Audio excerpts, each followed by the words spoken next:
Quarter Amazing Truth Sabbath School Panel Simunina tu ni ilum thei kit tawin ni khupha in musa pa pathin lo pi na chang han lang panelist so si na bon chawin pakai bin kai lem che uve brother nambo tu ni panelist anung hi na thano mina mo ke pam le sing na ai le evangelist ni men nom na sai nam Sto chung lai ko hong hi ka gela hela kya dingin ke panata hi zinam tu patien tu ne khoma hong hi amen evangelist za boy lai to na bai na mo Hấp tận húng kè cái ngà là chị amen amen tu trong hi ada Ezra ne mai thusim gila kisun ai jin na ke pam le sing lo pi evangelist ka boy ni ta bang di muna mi tang phone no ke le pan de ke ade ngai chita bang stage hi pathin nai lo pi ta ke ade ngai nge lai lo pi ta kala hai ken amen ke pam le sing chi chu penli so cheng sei tun ha pathin thu ki holim na panila di ho cheng sei in taw na pum le gun chu ta hi chlai to na mu hi ka hin lo hi we tu ni he simun ni na lu dio hi ta in simun ni na hi Nehemia chanchin inizil dio hi e bia lama sa penta in tu ni discussion in ei masang taw na ni hi deven hi chi pasang chun hi chi lekha bu hi head benum le simnum na ni ho zo sin Amazing Truth Ministry contact bolwa chi lekha bu hi ki thom the hi tu hin brother namoi ki pa na taw nai man pi le phante alai taw thele ngai lu na din ka paw pathin pa kai nung sin zan tu hapta jam hi tabang panel discussion hin nei the ki tinga kom jil ki pan no wi thang ban hi amen pakai chom cha nang ma thu ka hin sei khom na ding wa ke wa I ma cha he nang pun nang ma ne pa ne hin mong chi ki do vin lam ka tu sei do ke ho nang ma sei do hi ki na chom cha ka tu sei khom hi mi tam pen la ga ma khan do na ne tin pa the de bo pe ding ta pakai sin ne ko ta ji amen ki paung he sing e taw na lung mun ta in nei ta ven simunina ani lut pe tai ti ven phak ki nom som lo hele ya chu lung lut ta pathin thim gao nei ma chan chin ni sel dio he ama sa simun khat na chun Ezra le Zerubbabel in kaimo ma ho ong ki nung le na avei khat le ani ve na bai diesel ta ve na hi che bai khat le avei ni diesel na ban ma tu nya hi avei thum na ki nung le na hin lam kai Nehemia chan chin diesel ki dio he chima sang chun ilung ching chang khat pe ga sim hang ka ting Nehemia bung khat chang li chang ana hi ka in sim ting a hi hi chi athu seu hi ka za do phat in ke zong ka tawin ka kap pe jin ni sot ta kalung hem jing e chin ken zong an ka ngol jing in van pathin ang swa ka taw jing e ka taw na ka sei tai vo pakai van pathin lo pi ta ti za ta pathin ama ngai lo athu pi cheng si ni te dinga kitip na nit jinga lo lo ila lum sit ji na he pathian ti thing sina pa te bo pian la avei khat avei ni na kai ma ma mong kinung le group ma sate ni chu Ezra le Zerubbabel lam kai na le ki le hi be an la mo lo hi Jerusalem lama ong kinung le wa hin Jerusalem hawin le akhupi sadinga ong ki le hi be ai la ipi ni tam ti tingai le hi chalai phat lai ta hin buina lin ta tu ta be ahum mi pi ho akim mela nam pi cheng ho in Jerusalem masan lai animin thang bonga ong tin do ke ting hi aza da be angai ngam po be yesu na sadan do the jana do dal ta be na yesu a group masa chi masate ni hin kai bunga ma ong ki le masate ni hin na tong do the ta po be na hi di chun amom dan ta be ne ai la pathit thil gun chi pham ti tinga le pathila mi de hi agitip na bonga anato mur su dinga ako do no hi anato chu dal ha le he da sun thamam ni pathi thil gun nai sai lui he a chu pathina agitip na subul thei dinga hi athum veina ki tol lo dinga Nehemia hi lam kai dinga hi man cha ke na ya chu Nehemia le aloi chang si group thum na hum lam kai ho lo hin pathin gitip na mong tan na tong dinga hum ho se ta na ya chu chi dinga hi tun hi ban nei chai ni sim ni ven ama sapena Sunday le sang lu hi ti ven Sunday le suna chu Nehemiah in thu phalo phadon ti ta na Nehemiah received bad news agiti ama spela ka sei nom chu Nehemiah lekha bu le Daniel lekha bu ke ba na khanume parallelism anai na khanume na ifem ti tinga le hen Daniel lekha bu lang ko bad news na ke pane Nehemiah le bad news a ke pane na le his din mun so moment ya chu ita bong ham Nehemiah bad news adam ti daute chi pen chu ga be bang be ti Bible chang ga sim ta ding ka te Nehemiah bung khat chang khat na pa in chang li chan in sim ka te hakalia chapa nema tu se chu kum som ni hin kum chi slip sunga ke ma susa kupi sunga ko laizin ka so pi de la mi khat hanini ki te ba chu zuda kam sunga hum kon do mi phabe hong men ken zonga mo hi so channa po na zam da zuda mi te a hin do iza mo hi wa chule Jerusalem kupi I ta bang bonga nam tin ka donge ade na chuin ama jong ka za seyon so channa ko na hung zam da hin do khulam gam kai sunga cheng ho ko again ti le jing wen chule zum le za thu jing wen a hi Jerusalem kul pi palla ki monogam tan chule ker ko do shang mei jang ka wang su tai ti we na pathe tu thing sina pathe bo pian lang he sa tu nya hi ipija ne mai bad news ai receive kha ham ti a chan chin a bad ang thang ka se ta di le wen a hi nga thu palo erole thu su ngai nu lo ta implu ni aso pi pa hanani ki ti Hiji hanani hi sabab speculation in ahil chit na ahin most likely blood brother adi na thisana ke bapi na thisana pin pi unau ta bang khanai pathin thu chun asen khana ki mui ya chu hanani ki te pai za chu me mo moi pon nehemai na sata thisan bin pi bunga akingai pi le akinai pi aso pi bunga aker pa na ama pai hung zala group masateni akile ma solo jangsi su anato na tong zom thei ta bo hi ti chun ta men again thei ta men pathina win le Jerusalem kul bang so do zo to bo be ti ai thu se be na hanani to Nehemiah hi ta ni thau no ni sabas speculation sei na chen BC zalile somli le ngakum mid November or mid December be ati na hi che phat ai chu ni ya chun na satain Nehemiah che thu za do da chalung hem ta ni masanani ki ne pp rt success hupi sado ding le hawin sado ding a easier days all by chun easier dia kham tai di jo na sata lep na hai dan ma na ya sun ne ma in chi thu za do phara chu o pp ka ti ding hitam I ti dana committee hupi dai sa do lo ba pathin hupi thing chui ta chu a game sa ki sam jing hitam ti ne ma na pu nai ta chu ai la I ta bang thu phalo ne ma na za ba chu izin do thei do hoi ta chu Nehemiah koi ma chaw mo poi ti Israel te zong mo poi amma zong ki mo poi lengar de su zong mo poi koi ma chang mo nei lo be lung thieng sel thu phalo za za chun Nehemiah deal suin an molin pa kai so bel pai jing ati tu na le ke zong heb na len ta le ha san na len ta I tu ding len I ta bangin pathi ni bel le hen na ibui na ri ha san no hi su hem am zo de ti su ga dom ta ding loi ke ni pi do ko ti ve hita banga hasan na gan thei na tam ta mi mi na hin tu te nga hi la hin line na say ma bangin I surrender all to Jesus ti ichi alam pi ni pe ni ding ka ta sa ni amen til khat jo ki pum pia Krista wang ta san wang ai submission ni bo te lo wai le aki pal gar kai jo bon ti te jo hita bang pal gar thei ka thei ni ngai I surrender all ti ngai cha he amen ki bam le sing I surrender all na Tisu brother mi minin share cái này cả chơi na Tisu Nehemiah là bol chơi lo hôm na so video na Nehemiah I surrender a pompia ki pompia pathinang sunga it nei lo khantum nei lo ba pa kai sunga bian nai hi so gala so lo na agal zo no su tu nya ban nei cha in ba la ki dihin ke tu sei na bo na hi chan chu kain sei thei sun lang pathin pathei bo pion lang aba na Nehemiah chan chin sei be ki tingin evangelist ka poina phan kilo ki tale phan te Hale ke paumin tunin evangelist shoni ma panin Nehemiah chung chang chom them kha ina beta vin tu nya tu pha mai ke to ivet ki no hele monday lesson hong ta hin chu hele Nehemiah's prayer diram Nehemiah tauna chu ina vet chin ki do hin ipis Nehemiah tauna hi vet du ham tele e ho adinga hi lesson hoi ta tauling dan pata hi lu bin hi azola ina vet no evangelist pone se pi ta ma bong vin Nehemiah hin hi chu bang bad news thu phalo aza phanin alung kim he jeng nei ai la leng pa zo ngo pon chule ami te zo ngo pon ama ngo kim ipasa pathi zo ngo poi ai la ama na bol chu biham confession of sin ana bol nei a chon sin ho hi ke ma chon si kami te chon sin na ti zo in pathin ko mai ki phun na ana nei nei hi chu e ho dinga lesson khai ta hin amen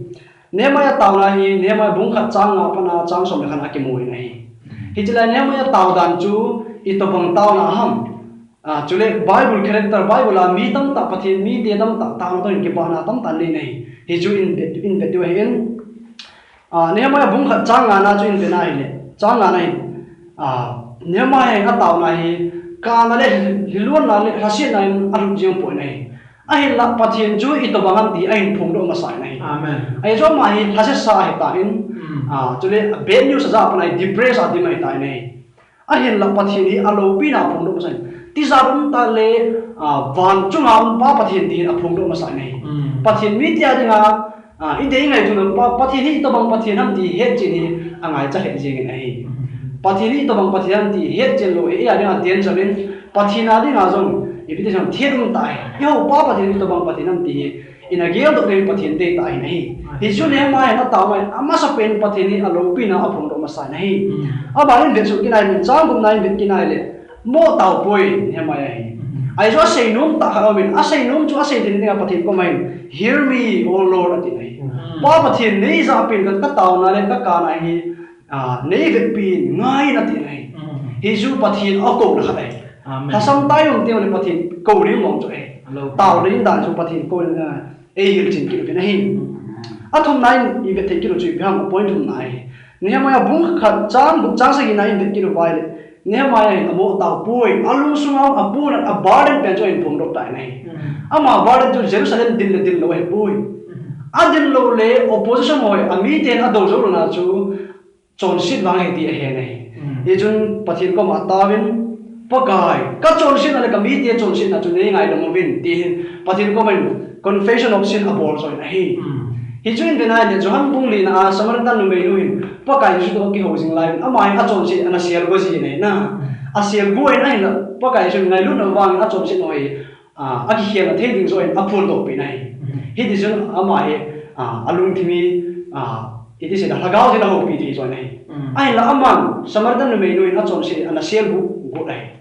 pathian ko mai tau te le chon sit sial go ki ti mi moi ei ma pu gi na guilty tai na um ji bin phun do ni so chu e ya dinga bu za mai so ki na hi Amen. aba le ne mai na taw na hin pathian hi a hin kha hin phung do ki nin bung kha chang son nai vet ki nai le pathian hi hu hin pu a hi da ni a phung do ki nai hi ji pathian a dinga thil mi he ma le ong thil phata chu le pathian na to ro pi ta nai pa kai na hi nei hu do ve na lo pi na le na tham na jin na mi ti na hu do ji ati nai chi ki osen a point ne mai ai ni tin an sei nai bung khat chang ge chang point ve nai le pathi a kami nai ipiti a kamam pathi ni ipiti tre bam dile pa kai na hi ki ta jing ki hial ngai lo pathi na hi in na ni dia chon sit phan le na thi tham jin suin mi na pui sa mang jin ai la ham ta ahong ki siwa nang ma la ai ju ki tiang le na ngai nam ji ati nai tu ri ke ro pa kai nang ma su kai ve lo vin nei tung ding ki ro vin ti zo in asei na hi hi chu in ve nai la pathin cha te taw na Daniel hoa hi in chu le Hezekiah taw na in ve ki nai na pakai na adi ngai to bang thil pha ka bola tu nya ka hi ku nei la mang pi nei la pi ku la din pathin ko man complain nei nei tu nei hong ka ngai tu te Christian hat ki nga na pathin ni chu ngap thil pha lo hong hun te ngai pathin ko ma pakai na ka tung nung na lai hi chi ka bol nung na lai ku te le pathin in surely he will sustain our life na in ko e ho do pi ji wai ti ka ta sa ngai aba le ne ma ya taw na to hin Jabez first chronicle bung li chang som na bung li chang som na ki mu khat om ne Jabez ki ti mi khat om me na hi chu pa hin selfish ta ti ram pathin ko ma phat thai nei boi na ti jing nei kam lien ta nei pin chu le na khu nei kai wi jing ti na ane ma ya taw na chu pa kai bung khat chang som na khat lang ve na ile na mi ti phat thai nei boi vel lam na ngai lu na za le nei hui lo ki na ti ki nei selfish taw na hami ti ai bui pathin in acha ti phat thai ei bo lo ma bai zo nei ai na pathin ko mai taw din dan pau chu Jabez taw na ta banga phat thai nei boin gamlen ta nei bin ai la na nga ko na ka wa mang lo ding in na hu nei tu singin ne ma ya ta banga hi chon sit phun do pathin lo pin a phun do hu hing poi dan phun do pathin lung hai ting le pakai na ki tit na tu jing pathin na hi ti phun do hi taw na ding a ki lung ta le taw na ding a pathin lung tong khat ta hi ti tu nya ne ma ya taw na pa na in a jing ti pathin chan che ba pathin Amen. Lo bi he jing ke pam he jing na evangelist ka point ngai no ta in amaleson ain sei ke ne me chen he be je ke bin na ki paung ta chu tauna man ding dan pathin ba chu ing dan chu evangelist ka point elaboration ti dem na ai sei chin tu ni yo ichi pi da pa kai me ki ti na tu hin aban phasot lut lo hilin evangelist zam boy apha ki la ki tele phante ki pam le zingen kaloi te nin ai seun chu lung thim tong khat ai na hi sei lo an na ki dong ka phat chu pi ma zingen chu teng ta la viewer on zo na pat chung he dio ka king sain amani chung along ki patu ka sein tua ba na hunu na dio he de Tuesday ni lesson ai ta in 8 October ni ko ai sim dio he Nehemiah speaks out Nehemiah in ahin phun do ti he in sei do in Nehemiah ni pi ma phun do ti chu tu nia in va chin dio he ni chu la hin ni chu thu sim hin Nehemiah thu sim ngai no ma jing in lek pa in pi sunga na to da ne na ni chu hu ya ku nai mu thewang tele Nehemiah bung khat sang som la khat nai ba na le Nehemiah in pi bolang ti mu thewe nei Nehemiah hi lengpa Artaxerxes 1 ki pa hi Persia ke lengpa hi ni chalai pha na dinga chu ama dinga hi cupbearers ki chu Zuhai dom ti he na ele dan min Zuhai dom in apong zin ale emo dinga hi Zuhai dom ki ti tinga le ngai lo mai thei chu ting ta le na to poi mo ta sam nga zong igel lo mai thei hi to mu sit na to mu sit ta zong na igel mai thei ji chu zu ga ti ja na ya chu mu sit mai thei thi zong le he diu chui pi ham ti le hi chi Zuhai dom ho ki ti ho hi alwa lu pi be Persian dia ja chu na ipisinum ti la am ho hi lengpa ho to him lengpa hung sunga pha san thei na ale lengmu jing zong hi pha san thei lo hi ti he diu a hin je cup bearers Zuhai dom ki ti pha san thei lengpa to ki nai cha jing a hi je a chu lengpa in zong ange an nei lu je hi chu ting tal ama ho hi ipitiang ngai tom ti la high officer na azong hi thei hi chu ting tal e hon imu ni ba ba hi mi thunun thien ta thanei ta thunei ta zo thei ta san ta na ta san thei dor ta a hi tiang chu ila thei ipisena mi ti la ama ho hen ta sei ta san thei dor ta na ti na pa chu na la hin zong ke sunin ipisi am mi ti ala ama ho hen leng pa dinga thil khat don ding khat hung ke pulu chu leng pa thi na thei ding ham leng pa na thei dam ti chu am hon te sa bor ma sa ji ai ma chu tin ta la ama ador ma sa ji wa chu tin ta la certified board leng pan ton pepsi na it's a pan ta da mai ale father of history Herodotus ki pas of him Persian te thusimas na hin hitina sune nei chibai mu theu chu Persian te hin hi chi Zuhai dom ho hi za ta le na officially ta ngai to hi yana sine na Herodotus chu ting ta le ga sa ding in Assyrian te lengpa amin chu ban ke pen sir hedam ki pa song hi ama akab bearers ti da ama Zuhai dom pa jing song hi alenga ma ding chief minister la nei na hi chu bang chu Zuhai dom ki tiwa hi panun lin ta ta nei ve le pa ki sunga zaam ta ta hi ve ti chu he do the ve hi ja chu Nehemiah song hi chi lengam sunga ding chu panun lin ta nei hi in ipizena mi tia he ama hi leng pa to khom ji ai na ti ta ma leng pa ko alu thei jing je a chu amai pathin ko ma pathin ka mi dia thu gan thei no hi ka sei do thei na ding ti a he pathin hi ngai anangi esinga hi ti pa jeng ma ala hi chuba hen Nehemiah bung ni cha kana ka chang gi nai i vat ki nai la Nehemiah taw na anaman si ako na aga hung su do ne ka i ve na ala Nehemiah taw na hi Hanani kiti pa asu pi tama agyal pa to Zeus tham kan hung ho chun hi chi bad news ati thu phalo thu ngai lo ain pu wa pa chuna ma hi ataw kan ta nei na hi chu ama hi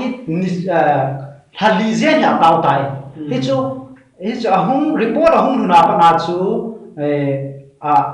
pathinin to mur su dinga an he sa pa chu hali hung lingen hi chu Nisan ha chu e ho dinga April ha na 444 BC lai phan hung hi in it's lai phan dia chong hi in ale it's lai phan na chun ne ba ya hin taw na man man jing ho chu hali zen jen nga chu ama gel dam chu pathin hi ta lo bang na me hi na lungning ta na ta ven ai na pathin chu ta lo bang na o men pathin a don bu na pi lo din ta ban hung ke lang ta na hi hi zen zom le pathin in hi chlai sunga hin apha chain pathin na pha chai na hin don bu nen na pathin chu gei sang lo be la pha chan hong tho tho be ai don bu na cha pha chan hin pe tho tho be ti chu imo do the ipi se na mi ti le hi chi leng pa lung sung hin pathin na hin tong tai art success leng pa lung sung hin na hin tong tai na i ta banga na to ham mi ta hi le adi aga setting a chu leng khanin aka bearers ka hi chi azu hai dong ka nitin na la tong a duty da ka thei ro ka chu na aman mun khat na hi gam chu ma chi a governor lu dinga phar na pi ding chu thil hi thei be se ro ka na ya chu hi zong le leng pa lung sung chu pathin na to ze in hi chuan historian ka da sei kin Greek historian ka na thu sei kin hi chu pa chu Thesias kitipahin na Greek historian to physician ahin ama hin azi na khana hin hitina sunena hin Bible chi simale azinu zong lengnu zong to be chu chipen na chon Nehemiah leng pan thu do pe chun numei nu zong to be ati chu ya chu numei nu lengnu hin lengnu min hi Bible chona ki sun point zong historian panan na chun Demespia tinna ahin sunin hi chunu lengnu hin art success koma chu Nehemiah ding azong hi asai in na hi cha puna chu great advantage ahin nei dan a hung kilang nei ite chodan sun dan na chu te ta chi ba puna ga amu be theu chu bi ham mi da hi pathin na to dan hi va na hi leng pai na adu a chu Nehemiah ko ma ipizia mai mul de a jing na hi ma tia hi le Nehemiah in ahin don pu na hi a hoi le jing na hi ta ba don ta mi ti le ama hin Jerusalem asin hi tina ki bole tia Jerusalem hi amin phama sa lo hi na ahi ni piam tira kan station ho kapu ka pa te ho ki vui na mun thing hi to ma ki bol ta ke no tai ti ka ma na min lungim lo ai ti kam ding ham tia hi don bu na pi ale hi chun leng pa lung thim le leng nu lung thim o at su kha jing lai na hi cha ko na chu hi cho zo si ba na pathi nin thi ho a pai le ai le hi ti pa chu mo do the na chu te ta le Nehemiah hin tao na hi aman jing hin is halizian aman wanga en mo tu ma tao na aman wanga hi leng pa kina na ato ding chu nong kai lo be in khat ve cha jong fiel lo ve na bol ni hi chu pa chu i ho ding a da ton thi tai na he a chu pa thi ni ho na to ke na hi hi a chu tu ni ai pa thi ni na Nehemiah ba ngai tao ba le i ho jong lo hin na chu pa thi nei pi te te diu i mi te ha gaw lam la ta sa na ma hu dai pa thi diu hi ti pa chu tu ne na i mu da in pa thi ni pa thi Amen. Amen. Pathin lopi na chan han la. Evangelist Zang boin. Nehemiah in tauna amana testimony lopi ta ne ho source tam ta apply nin bolin information tam ta nin pithe na. Aki het sim be ma jing pathin na ku han lang. Ai le phat sot lu kin lo helen aban chal pe ki devin. Evangelist John Zang mil ne ama phat jing kila ki tale phante. Evangelist John Gawin thar in bi to kilanen tu ni tu phanan se ni chu honest day lesson Nehemiah sen ki Nehemiah ki so chungza ni thom thani ven di we ti che hin evangelist loi pa ko ni iza tawin Nehemiah hin le pa ko men jun apu pa gam zon digin athume ni na hi chan je ni mu tawin hi cha thum na ko ni jun leng pa artisan ki ti pai an sor pi ta ne le hi chen sor pi la hi ni pi ti ke tam tia la Nehemiah lungthim pu chi pyang tia la chia Jerusalem sa thana pathin meeting te ho ami te ho zo se hin te tu ding ti lung ne ya apu pa gam zo na so ne chi ne le cha ko nai sil do the ka chu pyam te la hi chin leng pa na phal pi ta jing wang in hin mundanga lem cabinet minister ti diu ham lem dam ho so an za da ding hi ti ne ma ya na he thi min he chun nem aso do ding ko nin chun ki pa te na ki pa doi na po la po na hi ne ama na sei be na chun hi ti na sei ki ne ne ai le lem pa nang mai hi chi gam na ka chia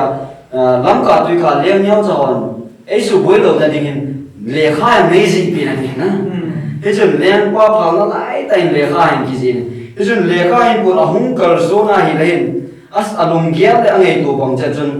san ba ki ti haronai mi te ho chun an ja da ke ta ni hi chi ba na chun pi hung ta te to bia ki ti amo mai mi te ho chun an ja da pe ki ti Gisom kiti na lembay no ya na po amahin Arabian na TV tulay. Iti Arabian yung mito ahin zada kita. Ipi tila ichi Nehemiah hin tôi hay tập bóng tổ của đây hình này không thì thế là chun buổi nay hình xiêm la tao này là buổi nay hình xiêm lại tao chun đi chi nè mai chun và thiên hậu pin là chẳng à và thiên ai cái nhau sa và thiên là cha khá hi đúng rồi chun mà sang à lem ba lệ tao họ cho thì là sa là apun chi loang của viên alo là gì hay cái bộ cái này thế chân nè mai nó mò có mà amu sa nông kia khát cho mission này cái gì to buồn này không cái gì thì anh là tổ hình nó sát tại nó muốn sai này thế chỉ Jerusalem Judah có mà hơn thì apart here tiêu viên scholar họ thì cho BC dân đi lên xóm đi lên đi lại cái hình này như trái găng xây đồ nó màu chụp bám cái này mi hiểm khăn hình bát thiên cha te cái tí hình bát thiên hậu vinh sản là đinh bát thiên ngày sa na hình này à cái te tụm là đinh cul pia hình cái cun tiếng ở là hình bồi na nasa ta hàng tổ đó gì này nên là hình chỉ nên maya cái tí hình hít tập bằng bồi na hasa na tam pium rằng lại và cái sông của mình bồi na chọc gar cái na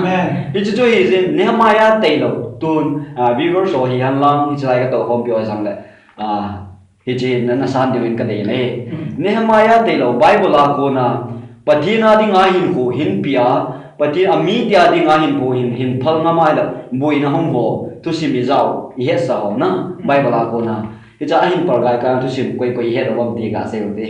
sa masa pen mosi ka he na mosi na ke pa me mosi khat na hin dang loi la pai te ho adang sai thiu da be jang la mosi yang chun na sa ta in izima ko na mi de hen pui de chun na sa ta in thu gan the tu in na he chun man pakai ke la ham thei po na din pakai ham thei ka na de le good speaker ti de apau thim thu sei thim ka la na na so pi pa ron ka la ta lo ding ma ti na hi chu yang ke mo chi ma na ga sei be ki ding chun Daniel ti pa yang he na Daniel ki ti pa ngi na sa ta in pathina di ami de ding a tau jing lai hi chi Babylon lem pa le a sei ji ho hin to hom pi ti ta na Daniel to hom pi ahung thang si ta he jun lem pa ko ma hin complain hin bor da ni hin la hi chi Daniel ki ti pa strike abo ni na strike ka ti no mi ni hin la tu lai ta banga bui na mi him kha ni ho bung ma la ga ma khan to ne bui khan to ne ding to go na in nei ti ngole gam sung nga hin politics leader ho hin bui na hin sim no mi nei hin la hi chi bui na hin sim ho ita banga gar zo dem strike bo lo if na lung do dom sa hi wen la izinam te la hi chi Daniel a ko nai lesson pa mu thei ka chu pyam te Daniel ni cha political leader anu ya to hom pi ho hin complain opposition ti le do da na hin bola ma strike na bola if strike ham te la a deal suin pa kai ko ma ta na na mong ni yo ta to tu na i le na wa ni le sina i ho bung mi te ke te tup ding ani ha ma ya Daniel Moses ti ho loi Esther zo Esther ho na ke pa ni cho ta banga mi pi ngai lu na za la pathin ngai lu na za thilo zo se min opposition boarding ola strike ball lu chu him le mol thal cho ya strike ball lu board ama wang Daniel banga ki nim sa ta Jerusalem lang via tao nai mon diu che ne na ni strike chu strike godly strike ti the na chu godly strike dai kneeling strike ki pao me na jo theology ta ma sai de o che o ba le bo lai tai ga kai zo hom ti ki nai le first John bung li chang som lagi na chuna sai khat chu biam de perfect love casts out fear ti kan sai kin na mi lem ti on hin do ki ti chu ki cha na ki di mai ne ai la hi chi ki cha na sang chu perfect love ne Krista to ki gui zot na pa cho ti chu a chom kim sa ting la hi chi lem ho le si na lem ho chu i ma cha hi poi na ga zo na chu perfect love in ap thei ve ti chu tu ni le sanai sai do theu che pathe ni bon cha wa len pathe bu pe ta han amen so let me min ko ma ka sai ve no ki khat chu i ho bung sung wa tu la ya jong hi Tobia le Sanballat ki thi om na lai na nang ma mai no mu ke le zakwan ni Tobia le Sanballat Tobia le Sanballat ti ho bung sung a i pya om da di ham na thei ma he chom na tai ki pa na ama wang Tobia le Sanballat ki ti din mun wang hi akilan kha hi Jesus Christian Judah iskar se bunga apin da le ama ding phazon de ki tam chu na ki pa me ti ro ni meaning sa ta bang ngai no ta lesson deep ta mu thei na in pi thei na pathin pa thei wan lang phat ki nom so ki lo in brother ngam boy in phat ki la ki le phan na ai le ki pa min tu chung hi lesson no pathian Nehemiah Jerusalem copy tungdo dinga ako na chu ba nei chan na simtawin tuin ken Thursday ni lesson hi Nehemiah chu tuin lepan no asol tain ahi le lepan asol jong nga aman ana to ding ho akigot tu dan le ana to dan ho hi to ai chom chat na de ding hi Nehemiah chu lek pathian asol mong ngi chu kichi chanamu the na men na ahin la Nehemiah pathian asol mong ti yong kichi chan aman jong ake ahin la hi chun tu ni lesson men se hi chun Nehemiah in ama lungthim pum pia aki gut na ding dan hi aki gut na ding asul hom de pui so aman ahi na thei chan na abol thei chan na abolin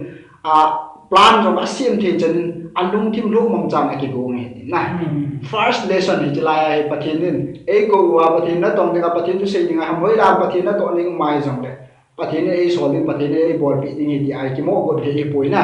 e ma jong ki go ning ngai di chu first lesson hi na chira jam thil kha ka sai ga no na ai chi pathian immediately thakat thua don bu lo ji chi piam tile thali sung chu tao na le kinim sa na nga ha na isa ka spiritual way aki go na dia pathian amen adi mo nge na aki go na ding thali sung chu akinim sa na lam kai ka hi the ni nga pathian training a pi na hi a chu Nehemiah ong lam kai ti ta hong hi the Nehemiah bung ni chang som thang ba chang som ni sung chu ne vet wai le lam kai ho ding point thum Nehemiah in lam kai hi na ama lam kai mo pu na point thum hi na hoi ta jil do ding om men hi chai ni biam te le ama ma sama an chi hon an bol khiu chi biam di le hi chi a zui lo ji we na Nehemiah in ama sapenin ama plan ho na to ding khil agun hoi koi ma cha he sa koi na jalai bible chang to simai la koi ma cha ka he sa koi chang mai agal te keu hi lawa ama Israel mi de thim pu ho kisan he sa lo na ama lum ti ma ma na ki koi cha hi aje chu pe mi de le trade the hin na hoi lai thu chu neo khat ama apun apot do a hi le aban bana ni cha ling min ani her ki min na hi a cha ma hin ama akun a thu hi a cha do sa na a plan ho ani na bol ki chu pem te le ne ma hin thil a bol ling ti ngai le to gon khat ani ling ti ngai le ama hin background study bol ma sakit na homework bol ma sakit hi cha hu i pi ta bang bol ling ham ai do le masanga i ta bang ji ai chi na to hen sao thei lo ham na ai lo la ba na cha thei na ding ai pi bol ngai ham ti background study phatata plan asim tu masana asim tu zo ke ting la chun hi chu mi pi la an phun do ji na hi chu ting la chun min e chu iti ke bol masanga kilo ring lo wa ti ai la man a plan no masanga hi chu ki bol ya chu kilo ring lo tu ai ti ai bol hi ilai lo ti mi ti na ai hen bo ai chu ki prepare sai cho ya chu lam kai ka di na ai study bol masanga na ti le mo po do jing ai le lo pi lam ki bo so te na Nehemiah ni ji lam kai ho e ho pathin cha ti han lam ho lam kai ho ding na ke pathin cha ti pui na ho lam kai gu le bin nam lam kai han lam society han lam ki loi khom ne ima zo si lam kai ho na to ding dan na ai phum de a thum na a chi piam jai Nehemiah thum na bol chi piam jai le ama hin ama sa pen mi pi ho so sim ama thu a zui the na ding hin direct na sei pu na ama sa pen mi pi lungan la the na ding chun pathin ni chan ge han pui dan chan po ma sa na ha san na tam paum jong le pathin na hin pui dan ho na a chu teng le ma sanga a chen na ho pat mi ho in no thama ko ya hi lo le pathin na ni ho nau hi ta bang ho su si am ki tung do lo ho i pi po na the na ding le hi lo le pathin na hin pui dan ho tu chan ge hi tun do na ding a pathin ni hi chan ge han pui dan ho na cho a sei ma sa chỉ dấu tiếng là chun liang pai liang ipia person liang te kisan support api dan an phung do kin na liang pa na support ding dan an pon chi chu mi pi ten confident an nei ni na mi hoi ama hon pi ti le ha hi chi na to na ding a cho lung kim pum pi wa hen pu do wa ama ong ki pi do thei na ding ma pas pe na ati lo ho ma sa ji na chi as ne mai ni chi na to ding an se ding an pi tam Israel pumpi ki tu khat ta pong khom wa to jing de na e ji miracle so mai pui na til bo te ni I ma cha ni pui lem Nehemiah hin na a hin la abol thi na chi piam te le Nehemiah in azo in jong evangelist jang bo se ta na hadi lang taw na ni mong he a taw na man pa chu pathin in hi chi leng altar churches lung kim ki khial ding mai mai puin Israel mi pi te lung kim ki khial na ding a jong pathin na sa amen ya chi Israel mi pi te chon alung kim ani ki khial ya Nehemiah to ding a sei ding wa le thanum ta pom the na ti za lo in na ati za na jo shiu ju mong hin na hi chu pathin na alung kim ani ho pi ma sa chu ting hi chi chang thum chu Israel do the hin na lam kai hin na point to hi chi tu mi nei ba le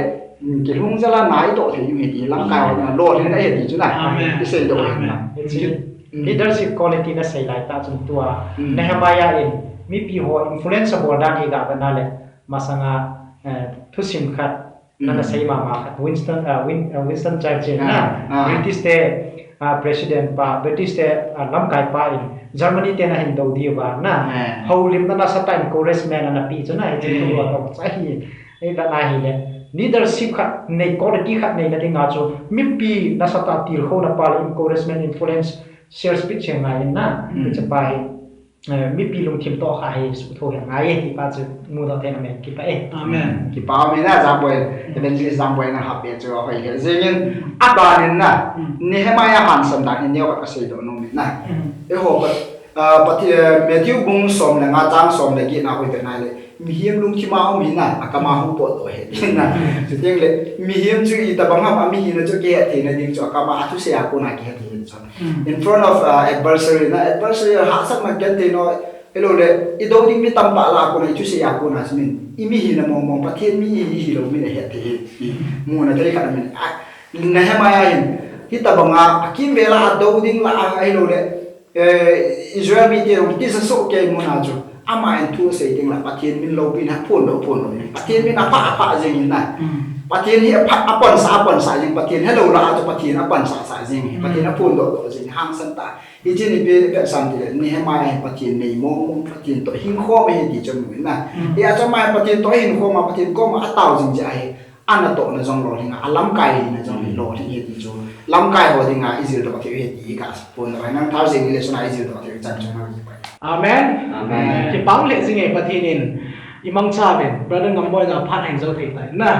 tuni ni khu pha panel class ni na ba hin ka kim cha la ka mu kalwalin point phata tai sei do na pathin lagaw thi em pi de ka ta senin viewers on dong zil do thei le het do thei tam ta mu de ki de ma ma jing na Nehemiah ta bang hiding si tha nuk so ke de ka ta seni ke wang ka tha nu mo na tu na pan ke yong hinglal la sam tang Nehemiah taw bang le Nehemiah in nasata pathina ki gutna nei da mga keu na ga mu ka nei the ningi keu tu na ka ki thulu na le ka ki ya na chu he no zo si zo ni the ka ta sne na pathina mang cha sing han lan tu ni Sunday school class banner ba apa na chei chang ge eu pe pathin lo pi na chang han lang a kit ting le simon thu la ki mu tu ke ni pathin nai bi ke ta han